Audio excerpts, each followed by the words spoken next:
নতুন বাজারের রাস্তায় বসে কাঁচা বাজার চলে প্রায় 1 থেকে 2 ঘন্টা।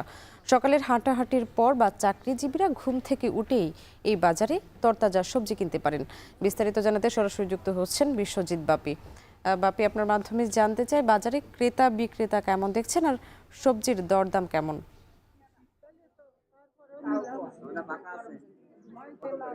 ছাম্মি, আমরা আজকে এসেছি একটা ব্যতিক্রমী বাজারে।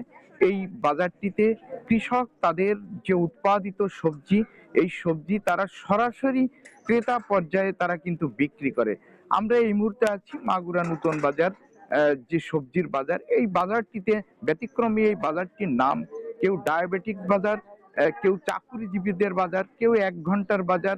নানা নামে এই বাজারটিকে ক্রেতারা কিন্তু জানে।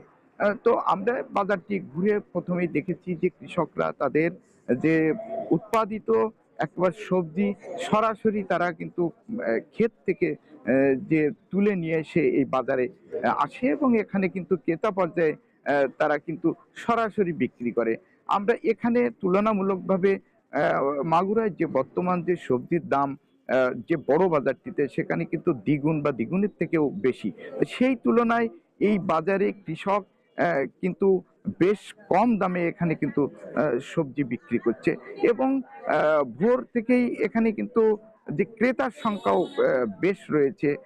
এখানে সকালে দেখা যাচ্ছে যে এখানে 70 থেকে 80টি কৃষক তাদের যে উৎপাদিত সবজি তারা কিন্তু নিয়ে কিন্তু এই বাজারটিতে বসেছে। তা আমরা যদি দামের কথা বলি, যে বাজারে যে বেগুন বিক্রি হচ্ছে 60 থেকে 65 টাকা, এইখানে কিন্তু সেই একই বেগুন বিক্রি হচ্ছে 40 থেকে 45 টাকা।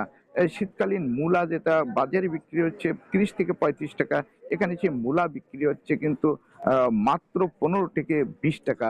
এছাড়া সিম বিক্রি হচ্ছে যে অর্ধেক দাম, যেটা 20 টাকা থেকে 25 টাকা।